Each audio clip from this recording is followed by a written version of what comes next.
정경심 교수 측이 조국 전 장관 사건에서 변론을 분리해달라고 신청하지 않은 것으로 YTN 취재 결과 확인됐습니다.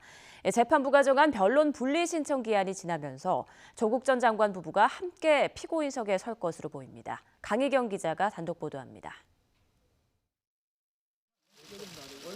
정경심 동양대 교수는 조국 전 법무부 장관이 재판에 넘겨질 당시 일부 공범 관계로 함께 기소됐습니다. 이미 입시비리와 사모펀드 관련 혐의 등으로 기소돼 재판받고 있는 것과 별도로 조 전 장관 사건에서도 피고인으로 함께 재판을 받게 된 겁니다. 검찰은 두 사람의 범죄 혐의가 대부분 겹친다며 한 재판부가 합쳐서 진행해달라고 요구했지만 두 재판부가 논의한 뒤 거부했습니다. 다만 두 재판부는 조 전 장관 사건에서 정 교수 부분만 분리해 기존 정 교수 사건에 병합할지는 당사자 의견을 반영하겠다고 밝혔습니다.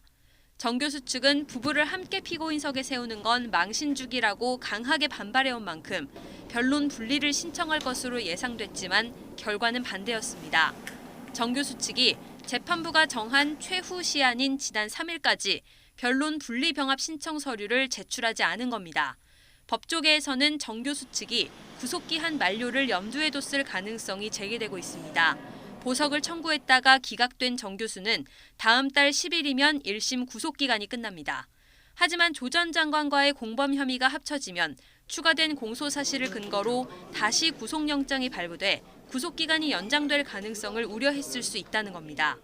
이와 관련해 정 교수 측 변호인은 변론 분리 병합 신청서를 내지 않은 것은 맞다며 내부 논의와 재판부와의 협의 등을 통해 정해질 것이라고 밝혔습니다.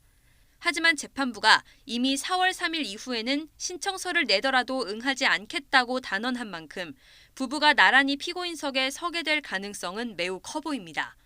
앞서 최후 시한을 통보했던 재판부는 이번 주 열리는 정 교수 재판에서 부부 재판이 현실화할지에 대한 구체적인 입장을 밝힐 것으로 보입니다. YTN 강희경입니다.